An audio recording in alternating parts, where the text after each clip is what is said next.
గాలి కిరీటి రెడ్డి ఈ పేరు చెప్తే అంతగా ఎవరికీ తెలియకపోవచ్చు. కానీ కర్ణాటక మైనింగ్ కింగ్ గాలి జనార్దన్ రెడ్డి గారి ఏకైక కుమారుడు అంటే దాదాపుగా రాజకీయంగా అవగాహన ఉన్న ప్రతి ఒక్కరికి తెలుస్తుంది.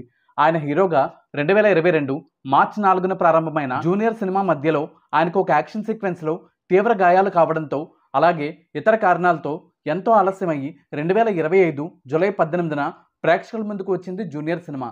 అంతకు ముందే రిలీజ్ అయిన ఈ సినిమా టీజర్కి, ట్రైలర్కి కన్నడ కంటే తెలుగులో ఎక్కువ వ్యూస్ రావడం గమనార్హం.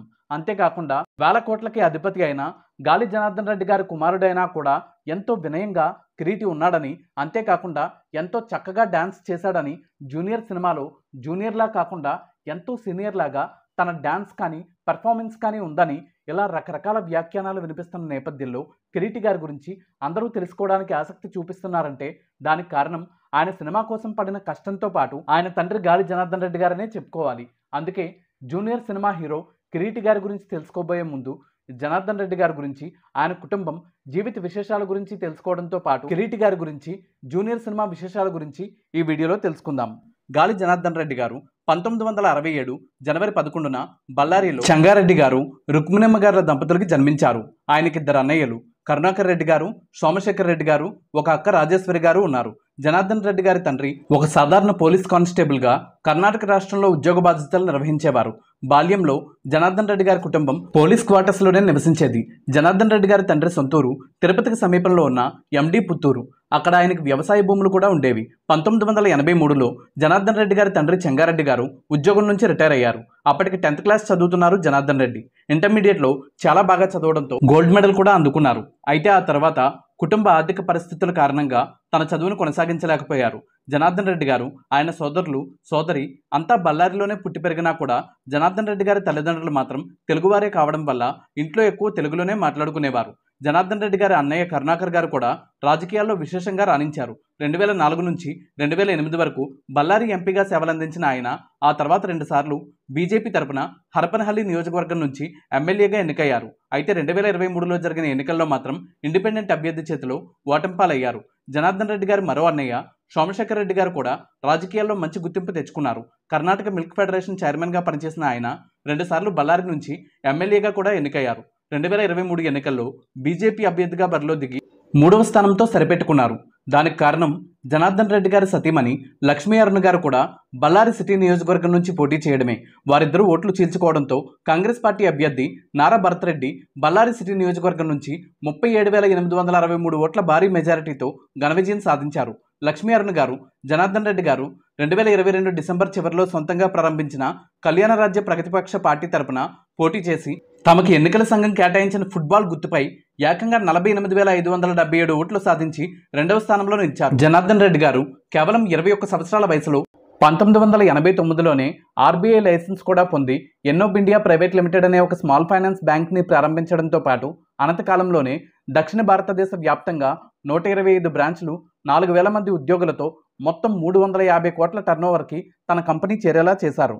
ఆ సంస్థ సేకరించిన డిపాజిట్లలో అధిక శాతం అత్యంత సురక్షితమైన గవర్నమెంట్ బాండ్స్లో పెట్టుబడి పెట్టేవారు. అయితే నిబంధనలకు అనుగుణంగానే ఒక 20% మాత్రం మైనింగ్ కంపెనీతో పాటు ప్రింటింగ్ ప్రెస్, పత్రిక, రియల్ ఎస్టేట్ లాంటి రంగాల్లో పెట్టుబడులు పెట్టారు జనార్దన్ రెడ్డి గారు. ఆ రంగాల్లో తన కంపెనీ ఓబులాపురం మైనింగ్ కంపెనీ అత్యద్భుతంగా రాణించడంతో వేల కోట్ల రూపాయలు సంపాదించారు జనార్దన్ రెడ్డి గారు. ఇన్కమ్ ట్యాక్స్ వారికి దాదాపు 2,000 కోట్లకు పైగా చెల్లించానని ఆయన స్పష్టం చేశారు. ఆస్తులు సంపాదించుకున్నాక జనార్దన్ రెడ్డి గారి దృష్టి పేరు ప్రఖ్యాతులు సంపాదించుకోవడంపై పడింది. దానికి తగ్గట్టుగానే రాజకీయాల్లో చురుగ్గా ఉండటం ప్రారంభించారు ఆయన. సరిగ్గా అదే సమయంలో బళ్ళారి నుంచి ఎంపీ స్థానానికి కాంగ్రెస్ అధ్యక్షురాలు సోనియా గాంధీ గారు పోటీ చేయడంతో ఆమెకు పోటీగా బరిలో నిలిచారు ప్రముఖ బీజేపీ నేత సుష్మా స్వరాజ్ గారు. ఆ ఎన్నికల్లో గాలి సోదరులతో పాటు ఆయన ప్రాణ స్నేహితుడు శ్రీరాములు గారు కూడా సుష్మా గారికి ఎంతగానో సహాయపడ్డారు. జనార్దన్ రెడ్డి గారి మద్దతుతో సోనియా గాంధీ గారికి కూడా గట్టి పోటీ ఇవ్వగలిగిన సుష్మా గారు స్వల్ప తేడాతో బళ్ళారి లోక్సభ స్థానం నుంచి పరాజయం పాలైనప్పటికీ రెడ్డి బ్రదర్స్ చేసిన సహాయం మాత్రం ఆమె మనసులో గుర్తుండిపోవడంతో ఆమె ద్వారా బీజేపీలో కీలక నేతగా ఎదిగారు జనార్దన్ రెడ్డి గారు. సుష్మా గారిని అమ్మ అనే పిలిచేవారు. 2002 నుంచి మైనింగ్ పరిశ్రమ ఊపందుకుంది. తమ కంపెనీ ద్వారా అన్ని అనుమతులు పొందిన గాలి జనార్దన్ రెడ్డి గారు ఇతరులకు మైనింగ్ లైసెన్సులు ఉండి వాళ్ళకి మైనింగ్ చేయడానికి ఓపిక లేకపోతే అలాంటి వారి దగ్గర నుంచి కూడా లీజులు తీసుకున్నారు. దాదాపు గాలిగారి కంపెనీకి చెందిన అన్ని మైనింగ్ లైసెన్సులు ఆంధ్రప్రదేశ్కి చెందినవే అని చెప్పారు ఆయన. కర్ణాటకలో చాలా తక్కువగానే మైనింగ్ కార్యకలాపాలు నిర్వహించారు. అయితే లైసెన్స్ పొందిన పరిధి దాటి మైనింగ్ చేశారని, అంతేకాకుండా పరిమితికి మించి మైనింగ్ చేశారనే ఆరోపణలతో ఆయనపై అభియోగాలు మోపబడ్డాయి. జనార్దన్ రెడ్డి గారి వివాహం లక్ష్మీ అరుణ గారితో జరిగింది. అరుణ గారు జనార్దన్ రెడ్డి గారి కంటే వయసులో 9 సంవత్సరాలు చిన్నవారు. ఆమె తెనాలిలో ఉన్న జేఎంజే కాలేజ్ ఫర్ ఉమెన్లో బీఎస్సీ డిగ్రీ చదివారు. జనార్దన్ రెడ్డి గారి దంపతులకి ఒక కుమారుడు కిరీట్ రెడ్డి, కుమార్తె బ్రాహ్మణి ఉన్నారు. కుమార్తె పేరు మీదే జనార్దన్ రెడ్డి గారు బ్రాహ్మణి ఇండస్ట్రీస్ లిమిటెడ్ అనే కంపెనీని ప్రారంభించారు. ఈ కంపెనీకి అప్పటి ముఖ్యమంత్రి రాజశేఖర్ రెడ్డి గారు అనంతపురం జిల్లాలో 10,670 ఎకరాల స్థలాన్ని ఎకరానికి కేవలం 18,500 రూపాయల చొప్పున కేటాయించారని వార్తలొచ్చాయి. అలాగే ఈ కంపెనీకి అవసరమైన నీటిని కూడా రాయలసీమ థర్మల్ పవర్ ప్రాజెక్టు నుంచి కేటాయించడం అప్పట్లో వివాదాస్పదమైంది. 2006లో జనార్దన్ రెడ్డి గారి చొరవతోనే జేడీఎస్ సహకారంతో సంకీర్ణ ప్రభుత్వం ఏర్పాటు చేశారు బీజేపీ నేతలు. కుమారస్వామి గారి నేతృత్వంలో ఏర్పడిన ఆ కేబినెట్లో మంత్రులుగా జనార్దన్ రెడ్డి గారికి, ఆయన ప్రాణ స్నేహితుడు శ్రీరాములు గారికి స్థానం కల్పించారు. అంతేకాకుండా రెడ్డి గారిని 2006 జూన్ 6న ఎమ్మెల్సీగా కూడా నియమించారు. కర్ణాటక రాష్ట్ర పర్యాటక మరియు మౌలిక సదుపాయాల శాఖ మంత్రిగా కూడా 2008 మే నుంచి 2011 ఆగస్టు 3 వరకు సేవలందించారు రెడ్డి గారు. ఆ సమయంలో కర్ణాటకలో, ప్రత్యేకించి బళ్ళారి చుట్టుపక్కల పరిసరాల్లో రెడ్డి గారు ఏది చెప్తే అది జరిగేది. ప్రభుత్వాలు కూడా ఆయన కనుసన్నల్లోనే పనిచేసేవి. ఆ సమయంలో సాక్షాత్తు ముఖ్యమంత్రి కుమారస్వామి గారి మీదే ఆధారాలతో సహా అవినీతి ఆరోపణలు చేయడంతో తప్పని పరిస్థితుల్లో బీజేపీ అధిష్టానం రెడ్డి గారిని పార్టీ నుండి సస్పెండ్ చేసింది. అయితే కుమారస్వామి గారు తన పదవీకాలం పూర్తయ్యాక మిగతా సగం కాలానికి బీజేపీ ప్రభుత్వానికి అధికారం బదిలీ చేయలేదు. దాంతో అప్పటి బీజేపీ రాష్ట్ర అధ్యక్షుడిగా ఉన్న మాజీ ముఖ్యమంత్రి సదానంద గౌడ్ గారు, ముఖ్యమంత్రి అభ్యర్థిగా ఉన్న యడియూరప్ప గారు రెడ్డి గారి సహకారం కోరడమే కాకుండా గాలిగారిపై ఉన్న సస్పెన్షన్ ఎత్తేసి ఆయన కుమారస్వామి గారిపై చేసిన ఆరోపణలన్నీ నిజమే అని చెప్పడమే కాకుండా మళ్లీ తిరిగి ఎన్నికలకు వెళ్లారు. అప్పుడు బీజేపీ సొంతంగానే 110 సీట్లు గెలుచుకొని 5 ఇండిపెండెంట్ ఎమ్మెల్యేల సహాయంతో మొట్టమొదటిసారి కర్ణాటకలో ప్రభుత్వం ఏర్పాటు చేసింది. అప్పుడే యడియూరప్ప గారి కేబినెట్లో మంత్రివర్గంలో స్థానం సంపాదించిన రెడ్డి గారు బళ్ళారి జిల్లాకి ఇన్ఛార్జ్ మంత్రిగా కూడా పనిచేశారు. బళ్ళారి ప్రాంతాన్ని ఎంతగానో అభివృద్ధి చేసిన నేతగా రెడ్డి గారికి ప్రజల్లో మాత్రం మంచి పేరొచ్చింది. అయితే అనుమతి లేకుండా మైనింగ్ కార్యకలాపాలను యథేచ్ఛగా నిర్వహిస్తూ ప్రభుత్వాదాయానికి గండి కొట్టారని, పన్నులు ఎగవేశారనే ఆరోపణలతో 2011 సెప్టెంబర్ 5న సిబిఐ రెడ్డి గారిని అరెస్ట్ చేసి హైదరాబాద్లో ఉన్న చంచల్గూడ జైలుకి తరలించింది. 2015 జనవరిలో సుప్రీంకోర్టు రెడ్డి గారికి బెయిల్ మంజూరు చేసింది. 2016 నవంబర్ 8న నరేంద్ర మోడీ గారి నేతృత్వంలోని కేంద్ర ప్రభుత్వం నోట్ల రద్దును ప్రకటించింది. ఆ సమయంలో కనీసం 4,000 రూపాయల నగదు తీసుకోవడానికి కూడా అందరూ అష్ట కష్టాల పాలవుతున్న సందర్భంలో కూడా జనార్దన్ రెడ్డి గారు 2016 నవంబర్ 16న తన కుమార్తె బ్రాహ్మణి వివాహం దాదాపు 500 కోట్ల రూపాయల ఖర్చుతో కనీ విని ఎరుగని రీతిలో చేయడం అప్పట్లో దేశవ్యాప్తంగా హాట్ టాపిక్ అయింది. పెళ్లైన మరుసటి రోజునే ఐటీ అధికారులు జనార్దన్ రెడ్డి గారికి నోటీస్ ఇచ్చారు. దానికి అన్ని వివరాలతో ఐటీ అధికారులకు సమాధానం ఇచ్చిన జనార్దన్ రెడ్డి గారు పెళ్లి ఖర్చు మీడియాలో పేర్కొన్న విధంగా 500 కోట్లు కాదని 30 కోట్ల రూపాయలని లిఖితపూర్వకంగా సమాధానం ఇచ్చారు. రెడ్డి గారి కుమార్తె పెళ్లికి సినిమా స్థాయిలో ఒక పాట రూపంలో ఆహ్వానం అందించడం, ఆ పాటలో రెడ్డి గారి కుటుంబం అంతా పాల్గొనడం కూడా వార్తల్లో నిలిచింది. బ్రాహ్మణి గారిని సౌత్ ఆఫ్రికా, టాంజానియా, టర్కీ లాంటి దేశాల్లో గోల్డ్ మైనింగ్తో పాటు గ్రానైట్ మార్బుల్ బిజినెస్ చేసే కుటుంబానికి చెందిన వరుడికిచ్చి పెళ్లి చేశారు రెడ్డి గారు. ఆయన అల్లుడు ఎంబీఏ పూర్తి చేశారు. రెడ్డి గారు తిరుపతి వెంకటేశ్వర స్వామికి కూడా 43 కోట్ల రూపాయలు విలువ చేసే బంగారు కిరీటాన్ని సమర్పించారు.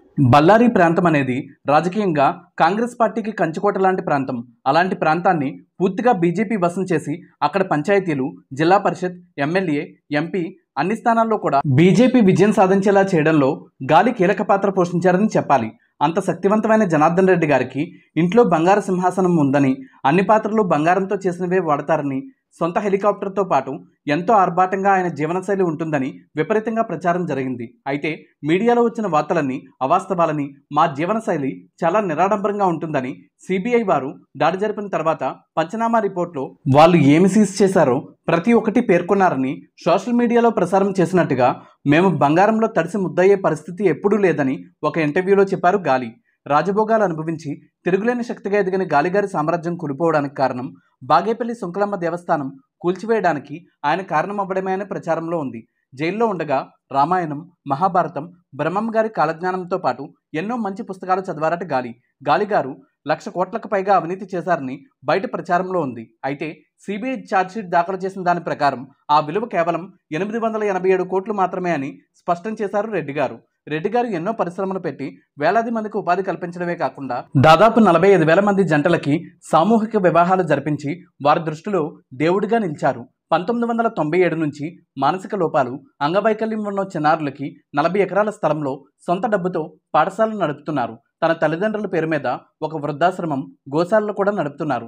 ఒకసారి హైదరాబాద్ ట్యాంక్ బండ్ పై నుంచి వెళ్తూ అక్కడ తనకి ఎంతో ఇష్టమైన బ్రహ్మం గారి విగ్రహం దగ్గర ఆగి అక్కడ ఉన్న స్వీపర్లని, లేబర్ని అందరినీ పిలిచి వాళ్ళు ఎక్కడి నుంచి వచ్చారు, వారు అనుభవిస్తున్న కష్టాలు, పడుతున్న ఇబ్బందులు తెలుసుకుని అక్కడికక్కడే 40 లక్షల రూపాయల వరకు వారికి పంచి కుటుంబాలని బాగా చూసుకోండి, పిల్లల్ని బాగా చదివించండి అని చెప్పి వెళ్ళిపోయారట రెడ్డి గారు. రెడ్డి గారికి చిన్నప్పటి నుంచి కళాపోషణ చాలా ఎక్కువగా ఉండేది. వాస్తవానికి ఆయన సినిమాలో డైరెక్టర్ అవుదామని కూడా ఎంతగానో అనుకున్నారు. కానీ రాజకీయాల్లోకి రావడంతో అది సాధ్యపడలేదు. సుప్రీంకోర్టు తీర్పుకు అనుగుణంగా రెడ్డి గారు బళ్ళారిలో ఉండటానికి వీల్లేని కారణంగా 2022 డిసెంబర్ చివరిలో కళ్యాణరాజ్య ప్రగతిపక్ష అనే సొంత పార్టీని స్థాపించిన రెడ్డి గారు కొప్పల్ జిల్లా గంగావతి నియోజకవర్గం నుంచి ఎమ్మెల్యేగా పోటీ చేసి 8,266 ఓట్ల మెజారిటీతో కాంగ్రెస్ హవాలును తన సొంత నియోజకవర్గం నుంచి కాకుండా వేరే చోట నుంచి పోటీ చేసినా కూడా విజయం సాధించి తన సత్తా చాటారు. జనార్దన్ రెడ్డి గారి సతీమణి లక్ష్మీ అరుణ్ గారు బళ్ళారి సిటీ నియోజకవర్గం నుంచి పోటీ చేసి 2వ స్థానంలో నిలిచారు. పోటీ చేసింది కొన్ని స్థానాలే అయినా జనార్దన్ రెడ్డి గారి పార్టీ దెబ్బ బీజేపీకి బాగా తగిలిందని చెప్పొచ్చు. 2023 ఎన్నికల్లో పోటీ చేసే సమయంలో జనార్దన్ రెడ్డి గారు ప్రకటించిన అఫిడవిట్లో మొత్తం ఆయనకి 250 కోట్ల విలువైన ఆస్తులున్నాయని, అందులో 84 కేజీల బంగారం మరియు వజ్రాలు, 437 కేజీల వెండి, ఆంధ్రప్రదేశ్తో పాటు కర్ణాటకలో వివిధ పట్టణాల్లో 93 స్థలాలు ఉన్నట్టు ప్రకటించారు. అంతేకాకుండా తనపై 19 క్రిమినల్ కేసులు ఉన్నట్టు కూడా అఫిడవిట్లో ధృవీకరించారు. ఎంతోమంది జనార్దన్ రెడ్డి గారిని మైనింగ్ డాన్ అంటే, కొంతమంది ఆయన్ని మైనింగ్ కింగ్ అని, శ్రీకృష్ణదేవరాయల వారికి ప్రతిరూపమని, ఎన్నో సామాజిక సేవా కార్యక్రమాలు చేశారని కొనియాడమే కాకుండా తనది కాని నియోజకవర్గంలో కూడా ఆయన విజయం సాధించేలా చేశారు. మన దేశంలో ఒక వ్యక్తి చేసింది తప్పో ఒప్పో తెలియడానికి కోర్టుల్లో ఆ వ్యక్తి జీవితకాలం ముగిసిపోయినా తేలే పరిస్థితి లేదు. ఈ లోపు ఎవరి గురించైనా ఎవరైనా ఏమైనా అనుకునే పరిస్థితి మాత్రం ఉంది. వైఎస్ఆర్ గారి ప్రభుత్వం గాలి జనార్దన్ రెడ్డి గారికి అలాగే వారి కుటుంబ సభ్యులకి కేటాయించిన మైనింగ్ లీజులు ఆ ప్రాజెక్ట్ ముందుకు వెళ్ళకపోవడంతో 2013లో క్యాన్సిల్ చేసింది అప్పటి కాంగ్రెస్ ప్రభుత్వం.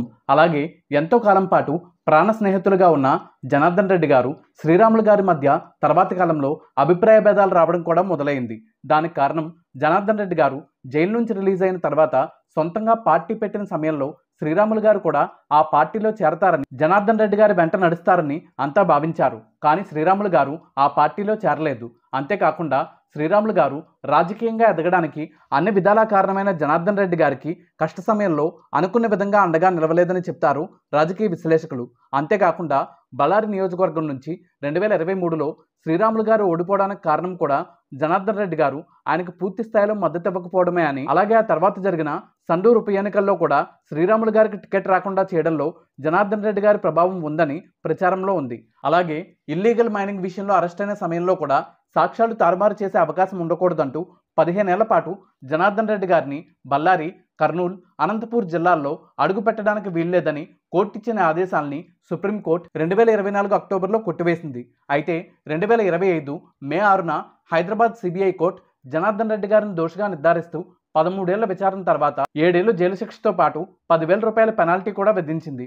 అంతేకాకుండా ఆయన్ని అరెస్ట్ చేసి జైలుకు కూడా తరలించారు. అయితే తెలంగాణ హైకోర్టు మాత్రం 2025 జూన్ 11న ఈ తీర్పుపై స్టే ఇవ్వడమే కాకుండా బెయిల్ మంజూరు చేయడంతో పాటు 10 లక్షల రూపాయల షూరిటీ సమర్పించడంతో పాటు దేశం విడిచి వెళ్ళకూడదని షరతులతో కూడిన బెయిల్ మంజూరు చేయడంతో ఆయన కుటుంబ సభ్యుల్లో, అభిమానుల్లో ఎంతో ఆనందం వెల్లువిరిసింది. మరోవైపు కిరీటి గారి విషయానికి వస్తే తండ్రి జీవితాన్ని, ఆ జీవితంలో వచ్చిన ఒడిదుడుకుల్ని దగ్గర నుంచి చూసిన కిరీటి గారు చిన్ననాటి నుంచి రాజకీయాల కంటే కూడా సినిమాల మీదే పూర్తిగా దృష్టి కేంద్రీకరించారు. స్కూల్లో చదివే రోజుల నుంచి కన్నడ, తెలుగు ఇలా ఏ భాషలో అయినా ఏ మంచి సినిమా రిలీజ్ అయినా కూడా తప్పకుండా థియేటర్లో స్నేహితులతో కలిసి సినిమాలు చూసే సమయంలో థియేటర్ వద్ద ఉండే హీరోల కటౌట్లు, బ్యానర్లు, ఆ హడావుడి చూసి ఎలాగైనా సినిమాల్లోకి రావాలనే ఆలోచన మొదలయ్యింది. దాంతో తన అభిమాన హీరోలైన పునీత్ రాజ్ కుమార్ గారు జూనియర్ ఎన్టీఆర్ గారి పాటలకి డాన్సులు వేస్తూ సినిమాల మీద ఆసక్తిని పెంచుకున్నారు. జూనియర్ ఎన్టీఆర్ గారి ఆంధ్రావాలా సినిమాలో నైరే నైరే పాటకి చాలా ఎక్కువగా డాన్స్ వేసేవారు. అదే సమయంలో పునీత్ రాజ్ కుమార్ గారు తమ కుటుంబానికి ప్రజల్లో ఎంత ఆదరణ ఉన్నప్పటికీ ఎంతో వినయంగా ఉండటం చూసి ఆయనలో ఆ లక్షణంతో పాటు డాన్స్ విషయంలో కూడా ఆయన్ని స్ఫూర్తిగా తీసుకున్నారు కిరీటి. సినిమాల మీద ఉన్న ఆసక్తితో 21 రోజుల పాటు మైమ్ మధు గారి వద్ద నటనలో శిక్షణ తీసుకోవడమే కాకుండా యూకేలో బిజినెస్ మేనేజ్మెంట్ మరియు పాలిటిక్స్లో డిగ్రీ చేస్తున్న సమయంలో కూడా నటనలో శిక్షణ తీసుకున్నారు. తన అక్క బ్రాహ్మణి గారికి బిజినెస్ బ్రెయిన్ ఉందని బావ రాజీవ్ రెడ్డి గారితో కలిసి ఎన్నో కుటుంబ వ్యాపారాలు నిర్వహిస్తూ వారు హైదరాబాద్లోనే ఉంటున్నారని, తన తల్లి తెలుగువారే కావడంతో ఇంట్లో అమ్మతో తెలుగులోనే మాట్లాడతానని, అందుకే తెలుగు ఇంత స్పష్టంగా మాట్లాడగలుగుతున్నానని చెప్పిన ఆయన మీడియాలో ప్రచారంలో ఉన్న విధంగా 5,000 కోట్ల రూపాయల ఆస్తి, బంగారు సింహాసనం, 1,200 బంగారు ఉంగరాలు, 600 బ్రాస్లెట్లు, బంగారంతో తయారు చేసిన వస్త్రాలు ఇవన్నీ అబద్ధాలని, నేను కానీ నా కుటుంబ సభ్యుల్లో ఎవరైనా కానీ చాలా నిరాడంబరంగా ఉండటానికే ఇష్టపడతామని, బళ్ళారిలో ఒక ఇల్లు, బెంగళూరులో ఒక అపార్ట్మెంట్, కొన్ని స్థలాలు తప్ప మాకు వేరే ఇంకేమీ లేవని చెప్పారు. అలాగే తనకి 10 ఏళ్ల వయసులోనే పునీత్ రాజ్ కుమార్ గారిని కలిశానని, ఆ సమయంలో వర్షం పడుతూ ఉండడంతో నాకు పునీత్ గారే గొడుగు పట్టుకుని ఉండడమే కాకుండా ఎన్నో మంచి విషయాలు చెప్పారని, అలాగే కిరీటిని సినిమాల్లో హీరోగా పరిచయం చేద్దాం అనుకుంటున్నాం అనే విషయాన్ని జనార్దన్ రెడ్డి గారికి ఎంతో సన్నిహితుడైన ఆయన స్కూల్మేట్ సాయి కొర్రపాటి గారు పునీత్ గారితో చెప్పగానే, పునీత్ రాజ్ కుమార్ గారి సొంత బ్యానర్ అయిన పిఆర్కే బ్యానర్పై 2020లో వచ్చిన మాయాబజార్ 2016 అనే సినిమా ద్వారా దర్శకుడిగా పరిచయమైన రాధాకృష్ణారెడ్డి గారి గురించి, ఆయన ప్రతిభ గురించి జూనియర్ సినిమా నిర్మాత కొర్రపాటి సాయి గారితో, అలాగే కిరీటి గారితో చెప్పిన పునీత్ గారు ఈ సినిమా తీయడానికి ప్రధాన కారణంగా నిలిచారని చెప్పారు కిరీటి. అలాగే జనార్దన్ రెడ్డి గారు తన కుమారుడికి జూనియర్ సినిమా ప్రీ రిలీజ్ వేడుకల్లో ఒక ఛాలెంజ్ విసిరారు.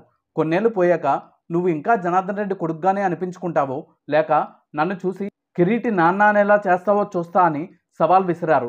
జూనియర్ సినిమా టీజర్లో, ట్రైలర్లో, సాంగ్స్లో కిరీటి గారి పెర్ఫార్మెన్స్ చూసిన వారు కిరీటిలో ప్రతిభ స్పష్టంగా కనపడుతుందని, ఆయనకి హీరోగా మంచి భవిష్యత్తు ఉండాలని, తన ఇంటి పేరుకు తగ్గట్టుగా సినిమా ఇండస్ట్రీని వడగాలిలా సుడిగాలిలా చుట్టేయాలని ఆకాంక్షిస్తున్నారు. ఇదండి మన వీడియో. ఈ వీడియో మీకు నచ్చితే తప్పకుండా మన ఛానల్ని సబ్స్క్రైబ్ చేసి పక్కనే ఉన్న బెల్ ఐకాన్ని ప్రెస్ చేసి ఆల్ నోటిఫికేషన్స్ యాక్టివేట్ చేయడం ద్వారా మన ఛానల్ కుటుంబ సభ్యుల్లో ఒకరిగా చేరిపోవడంతో పాటు మన సోషల్ మీడియా అకౌంట్లు కూడా తప్పకుండా ఫాలో అవ్వండి. అలాగే మింత్రా, ఫ్లిప్కార్ట్ లాంటి ఈకామర్స్ వెబ్సైట్స్లో ఎలాంటి కొనుగోళ్లు చేయాలనుకున్నా కూడా మన వీడియోస్ లేదా షార్ట్ వీడియోస్లో పెట్టే వ్యూ ప్రోడక్ట్స్ లింక్స్ ద్వారా మాత్రమే కొనుగోలు చేయడం ద్వారా భారీ డిస్కౌంట్లు పొందండి. మీ అమూల్యమైన ప్రోత్సాహాన్ని మాకు అందించండి. Thank you.